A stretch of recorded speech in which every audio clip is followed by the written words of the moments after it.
Let me commend my colleague from Maryland with his single-minded and crucial focus on jobs here in America. And I rise to speak about another opportunity to make stuff in America, and that has to do with the harvesting of the wind that we can do here in America and keep jobs here in America.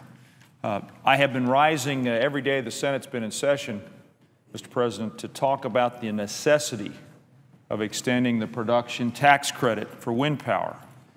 And every day I come to the floor of the Senate to talk about a different state and how important wind energy is to supporting economic growth and job creation in those individual states.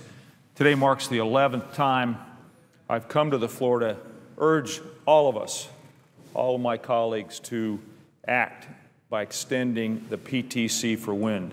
And today I'm going to talk about my 9th state out of 50. And I just want to say, in case anybody's wondering, I'm not tired yet. I'm committed to coming to the floor until Congress does what our constituents expect us to do, and that's to extend the production tax credit. It's simply that important. If we fail to extend the PTC, Mr. President, our economy will suffer, jobs will be lost, and our clean energy leadership will truly be in jeopardy when you look across the world. So where are we going to travel to today, Mr. President? We're going to go to the great state of Georgia. The wind industry in Georgia has quickly multiplied over the last few years. Nearly 1,000 wind energy jobs have been created. And equally important, there's real potential for significant continued growth. And I want to focus on ZF Wind, which invested nearly $100 million in a manufacturing plant in the city of Gainesville, Georgia, which is located northeast of Atlanta. This new plant will manufacture gearboxes for wind turbines, and that will bring several hundred really good-paying jobs to Georgia. Now, ZF Wind is a German-based manufacturer. They made the decision to invest in Georgia and in America.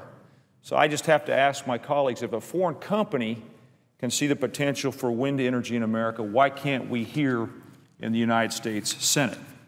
Do we really want to turn these jobs away? If Congress doesn't decide to invest in America by extending the production tax credit, I have no doubt that these jobs will be shipped back overseas. But if we continue to support the wind energy industry, Mr. President, ZF's gearboxes will be shipped all over our country. And in fact, in the interest of full disclosure, I would say that ZF is a major supplier of gearboxes for Vestas, which has a large manufacturing presence in my home state of Colorado.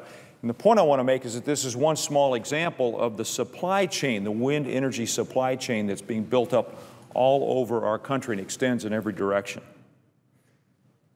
Let me share another example of what's happening in Georgia. There's a small town of Tybee Island, which is located on the northeastern coast of Georgia. And if I have my geography right, that would be up in this area, Mr. President. They've taken a stand to show how important wind energy is to their future. In February, their city council passed a resolution recognizing the importance of Georgia's on- and offshore wind resources.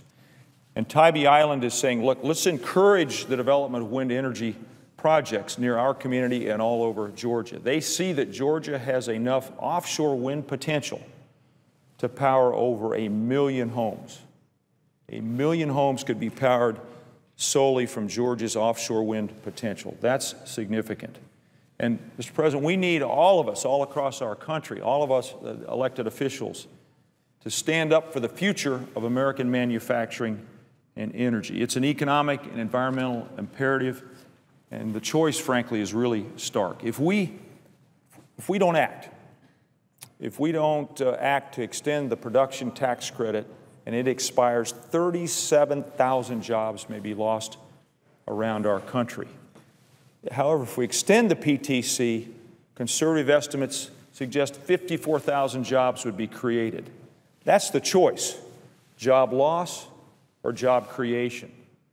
I can tell you what I know the answer will be in Colorado: extend the PTC. And without the PTC, foreign countries will extend their energy advantage over the United States. Manufacturing jobs that could be created here, should be created here, will go instead to China and other foreign competitors. Mr. President, there's just simply no reason to do that. Instead, we need to extend the PTC. The PTC equals jobs. We ought to pass it as soon as possible. I want to end on this note. This is not a partisan issue. The production tax credit's long been a bipartisan idea. Senator Grassley from Ohio, our colleague who served for many years here with great distinction in the Senate, supported this idea, brought this idea forth almost 20 years ago, along with others. So now more than ever, the American people are asking us to take action and to invest in clean, renewable, made-in-America energy. Let's not let the production tax credit be a casualty of election year gridlock. Now is the time for us to do the right thing, extend the PTC. And I'm going to keep coming back here until we do so. I'm enjoying the tour of our great country, the United States of America. Every state has a wind energy stake in the future. Let's extend the wind PTC as soon as possible to protect American jobs before it is too late.